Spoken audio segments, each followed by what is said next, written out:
जय हिंद। मैं Bihar police sub inspector Shyam Nandan आप तमाम भाइयों का स्वागत करते हैं जो बिहार एसआई का तैयारी कर रहे हैं या करना चाहते हैं। उनके लिए बहुत ही सुनहरा मौका है।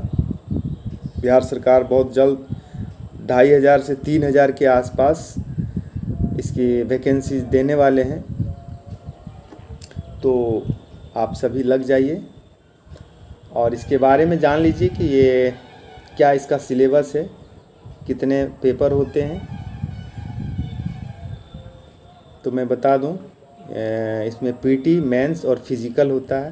पीटी में 100 प्रश्न के जीके जीएस का सवाल होता है जिसमें नेगेटिव मार्किंग होता है। एक गलत आंसर के लिए 0.2 मार्क्स काटे जाते हैं और पीटी में आपका वैकेंसीज़ के 20 गुना रिजल्ट अधिक देती है, तो इसमें पास होने का संभावना अच्छा रहता है। उसके बाद मेंस में 2 पेपर होते हैं, पेपर 1, पेपर 2। पेपर 1 हिंदी होता है जो कि 100 प्रश्न होते हैं, प्रत्येक प्रश्न 2 मार्क्स का होता है। इसमें भी नेगेटिव मार्किंग होते हैं। एक गलत आंसर के लिए 0.2 मार्क्स आपका काट लिए जाएंगे और जो हिंदी में क्वालिफाई करेंगे तभी उनका जीके जीएस वाला पेपर चेक होगा। तो हिंदी में क्वालिफाइंग 35% है। उसके बाद जीके में आपका 100 प्रश्न रहेंगे, प्रत्येक प्रश्न के लिए 2 मार्क्स। इसमें भी नेगेटिव मार्किंग होता है। आपके प्रत्येक गलत आंसर के लिए 0.2 अंक काटे जाएंगे और आपका मेरिट पेपर 2 से ही बनता है। आप इसमें जितना बेहतर अंक लाएंगे इसी पर आपका मेरिट लिस्ट बनेगा और मेरिट में आने का ज़्यादा चांस रहेगा। मेंस में पास हो जाने के बाद आपका फिज़िकल होगा। फिज़िकल में जनरल कैटेगरी के लिए हाइट 165 सेंटीमीटर रखा गया है और इसमें SC/ST लड़कों के लिए 160 cm रखा गया है, जबकि लड़कियों के लिए हाइट 155 cm रखा गया है। पहले यह 160 cm हुआ करता था। और लड़कों के लिए 6.5 मिनट में 1.6 किलोमीटर दौड़ पूरी करनी है, जबकि लड़कियों के लिए 1000 मीटर दौड़ पूरी करनी है। लड़कों के लिए 16 पाउंड का गोला 16 फीट फेंकना है, जबकि लड़कियों के लिए 12 पाउंड का गोला 10 फीट फेंकना है। लड़कों के लिए हाई जंप 4 फीट है, लड़कियों के लिए हाई जंप 3 फीट रखा गया है। लड़कों के लिए लॉन्ग जंप 12 फीट है, जबकि लड़कियों के लिए 9 फीट है। तो जनरली गोला फेंक, लॉन्ग जंप वगैरह में लोग असफल होने का चांस कम रहता है। जनरली हाई जंप थोड़ा लोग टफ महसूस करते हैं। सिलेबस जान लें। आपका जीके जीएस में आपका सामान्य विज्ञान, नागरिक शास्त्र, भारतीय इतिहास, भारतीय भूगोल, गणित एवं रीजनिंग पूछे जाते हैं। ऐसे जितनी मुँह उतनी बातें होती है। बहुत सारे बुक लोग बताएंगे, लेकिन यदि आप बिहार एसआई की तैयारी करना चाहते हैं और करते हैं स्पेशली, तो आपको हम एक बुक का नाम बताएंगे जिसे आप पढ़कर एसआई कंप्लीट कर सकते हैं। बेसिक रूप से 80% सवाल इससे टैली कर जाता है। लोग बहुत सारे बुक के चक्कर में अपना समय बर्बाद कर देते हैं और उनकी एकाग्रता नहीं बन पाती है, स्वाध्याय नहीं कर पाते हैं और जिस कारण से उसका रिजल्ट नहीं बन पाता है। तो आप यकीन करें कि मैं जो बता रहा हूँ, मैं भी उसी रास्ते से, मैं भी उसी बुक को पढ़कर स्वाध्याय, मैं कोई भी कोचिंग वगैरह नहीं किया है। मैं अपना सेल्फ स्टडी के बल पे ही इस एग्ज़ाम को निकाला है और मैं वही आप सबों को भी शेयर कर रहा हूँ। आप लुसेंट बुक को, लुसेंट सामान्य अध्ययन को आप अपना बेसिक बुक बना लें। लुसेंट सामान्य ज्ञान ये बहुत ही अच्छी बुक है। आपको 75 to 80% प्रश्न का हल आप इस बुक के सहारे कर सकते हैं। उसके बाद आप प्रीवियस एग्ज़ाम में पूछे गए सवालों का जो प्रैक्टिस सेट है आप उसको ले लें। ये 2 बुक को आप आधार बनाएं और आप 6 महीने की तैयारी आपके लिए सफिशिएंट हो जाएगा। आप विद्यार्थी बनना सीख जाएं। पूछते हैं कि लोग कितने घंटे पढ़ाई करें, क्या पढ़ें, कौन कौन सा बुक पढ़ें। लोग बहुत सारे बुक बता देंगे, क्राउन, यूडिटेरिया, बहुत सारे बुक।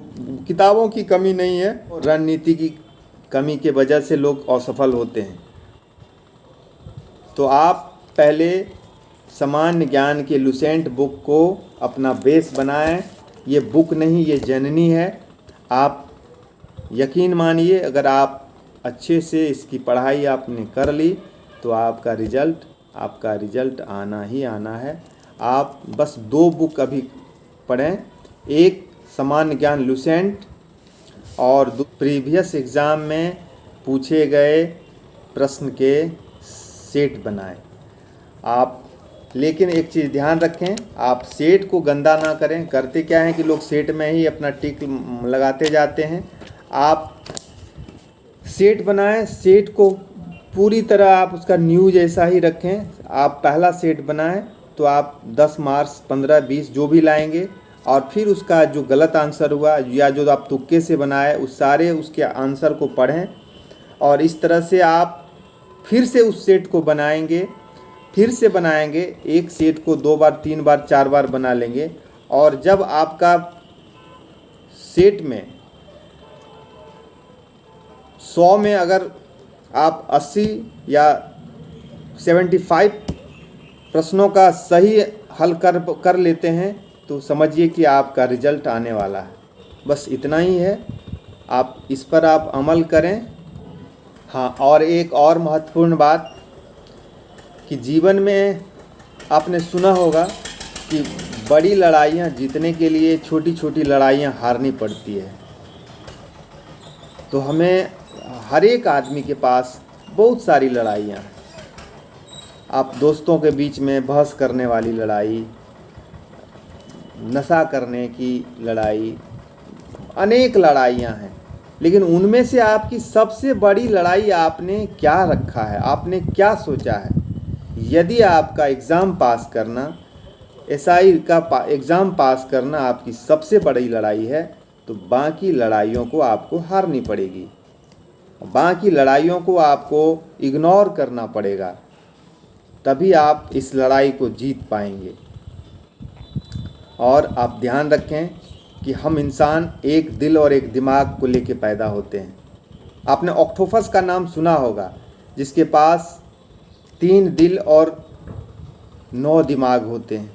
अगर उनके एक दो दिल काम ना करे, 1-2 दिमाग ख़राब हो जाए तो बाकी दिल दिमाग से अपना काम चला लेंगे। लेकिन हम इंसान बस एक दिल और एक ही दिमाग होता है। अगर हमने एक दिल और दिमाग को ही डिस्टर्ब करके रख दें, विक्षोभित करके रख दें, तो फिर हम बड़ी लड़ाई किस दिल दिमाग से लड़ेंगे।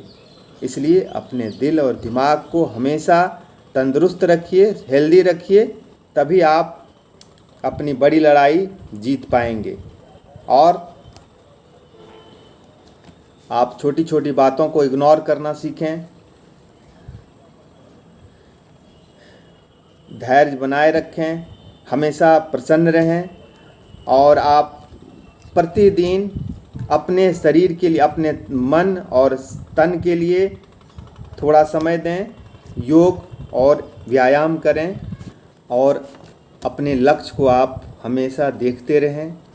पढ़ाई करने में आप गर्व महसूस करें, हमेशा विनम्र रहें, गुस्सा को बिल्कुल डिलीट कर दें, और दूसरों की आलोचना से, छोटी छोटी बाहरी तत्वों से आप अपने आप को दुखी बिल्कुल ना करें। आप अंदर से बिल्कुल स्ट्रांग हो जाएं, तो आपकी सफलता निश्चित है। आप इन सब बातों पे ध्यान रखेंगे तो क्या पढ़ना है क्या नहीं पढ़ना है ये सभी जगह मिल जाते हैं। तो उनके बाद भी ये बात बेसिक है कि आप तन और मन से कितने विनम्र हैं, कितने शांत हैं, कितने धैर्यवान हैं, आप पढ़ाई करने में कितने गौरव महसूस करते हैं। ये आपका आधार होगा आपकी सफलता का। तो आप इन बातों पे ध्यान रखें। और इसके अलावा भी अगर आपको कोई दुविधा है तो आप कमेंट के माध्यम से हमें बताएंगे, और मेरा विचार आपको कैसा लगा ये भी आप अपने कमेंट के माध्यम से बताएंगे। तो आज के वीडियो में बस इतना ही। तब तक के लिए आप खुश रहें, प्रतिदिन योग एवं व्यायाम करें और सतर्क रहें, पढ़ते रहें। शुभकामना है कि आने वाले एग्ज़ाम आप निश्चित रूप से कंप्लीट करेंगे और अपने बिहार की सेवा के लिए आप तत्पर रहेंगे। तब तक के लिए जय हिंद, जय बिहार।